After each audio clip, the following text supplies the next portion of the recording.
Hi, my name is Nikki Chu, and the purpose of this project is to attempt to decrease the likelihood of older adults developing antibiotic-associated Clostridium difficile infections in Seacrest Health Center by routinely prescribing adjunctive probiotics for patients on antibiotic therapy.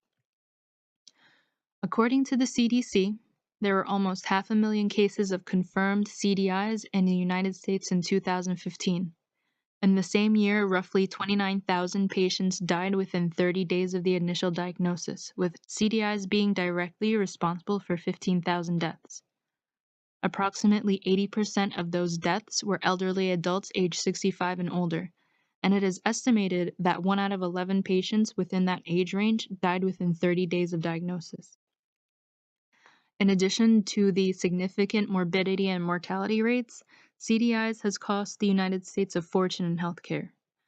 However, no significant studies have really been performed to evaluate the financial impact of CDIs on specifically long-term care and skilled nursing facilities. Additionally, Duberk and Olson point out that the impact extends beyond the cost of diagnosis and treatment. It may also affect the patient's quality of life, skin integrity, staff demand for toileting assistance, and may be a potential risk for falls due to increased incontinence. At Seacrest Healthcare Center, the number of patients with confirmed cases of C. diff from December 2016 to October 2017 was 42. The 2 post-acute units accounted for the 21 confirmed cases. The 2S unit alone had 10, and of those 10, 2 were admitted with CDI, 2 were facility acquired, and 6 were on antibiotics or were treated with antibiotic therapy within 12 weeks of diagnosis. So for the purpose of this project, my research question is, for non-hospitalized older adults on antibiotic therapy, is the adjunctive use of probiotics effective in preventing antibiotic-associated C. diff infections as compared to patients who are not prescribed adjunctive probiotics? The search for evidence was actually rather difficult, as most of it was not pertaining to the specific population under investigation. Many articles were over 5 years old as well. For this problem, I used the CINAHL and Medline database. The keywords I used for both were antibiotics and probiotics and Clostridium difficile. Inclusion criteria included research articles dated from 2012 to 2017 that were English and pertaining to humans. Articles that weren't research articles or not found in academic journals were excluded. In the CINAHL database, 11 articles were retrieved, and of these 11, only 3 were relevant to the problem at hand. In the Medline database, I retrieved 10 results but used no articles.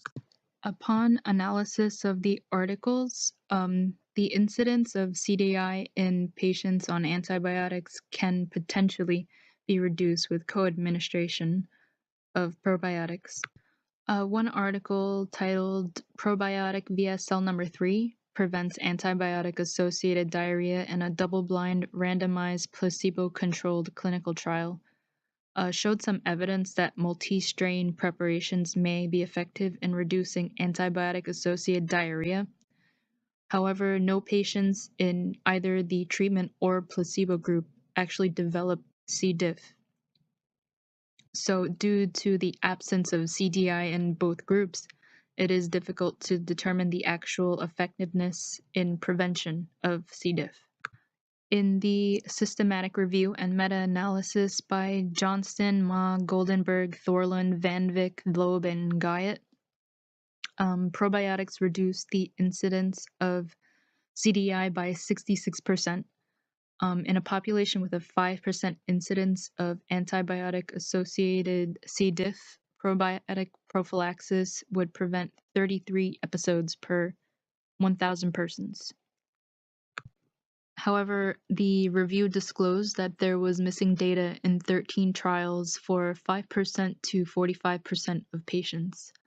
And as a result, the researchers clearly indicated that the quality of evidence was downgraded to moderate to compensate for the missing information. Another article was a randomized double-blind placebo-controlled trial on patients that were 65 years of age or older.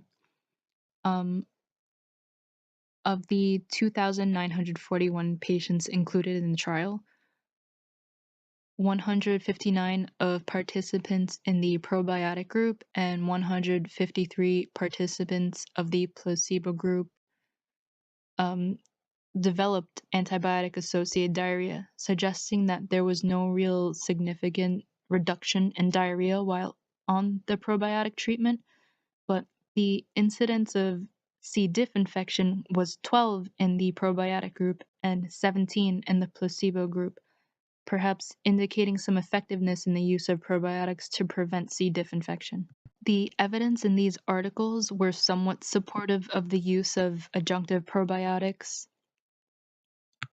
Two studies had results suggesting that microreal preparations given with antibiotics can be beneficial in preventing CDI in adults or older adults.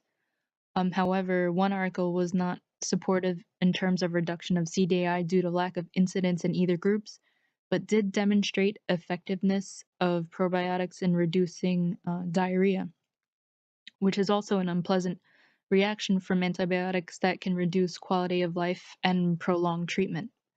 Therefore, it would be beneficial for patients to be prescribed probiotics to be co-administered with their antibiotics. It is important that all the direct healthcare providers are on board when implementing a new practice. The implementation of adjunctive use of probiotics with antibiotics begins with educating the nurses and nurse practitioners, since those healthcare members are usually responsible for placing and adjusting medication orders, at least in my facility. The education material provided may include evidence from the review articles, scheduling of dosages, signs and symptoms of adverse reactions, and most importantly, patients who are not eligible to undergo treatment. A multi-strain probiotic is already a house stock medication at Seacrest. As per central supply staff, the house stock probiotics are relatively inexpensive and not used as often as other medications, often being returned or disposed of due to expiration. No new equipment is required and no forms are necessary. Patient education regarding the medication may be needed for compliance, as many patients often have concerns about taking too much medication. As for increased staff workload, the only real difference would be administering an extra pill during MedPass. To evaluate the effectiveness of the overall intervention, I plan to reassess the occurrence of CDI for those on antibiotics on 2 West in approximately 6 months. Evaluating its effectiveness will require collaboration with the infection control team. One of the roles of the infection control team is to keep track of all patients with infections that are on antibiotics in the facility, as well as their symptoms and progression with the treatment. As the nurse practitioners have agreed to prescribing probiotics with antibiotics, the infection control team can actually assist in ensuring that all 2S patients on antibiotics have orders to receive probiotics. And fortunately, the unit has a low census, so tracking patients on antibiotics and their responses will not be so difficult. Unit nurses are already responsible for assessing patients on antibiotics for signs or symptoms of adverse or allergic reactions and GI symptoms. Additionally, communicable diseases are also posted on secure communications boards to notify all interdisciplinary team members of any precautions they may need to take. And to ensure that this is a continued practice, a Seacrest Health Center typically in-services nurses to enforce new policies and practice changes. These very same educational materials can be provided to new nurse orientees in order to ensure the continuation of this practice. Thank you very much for listening.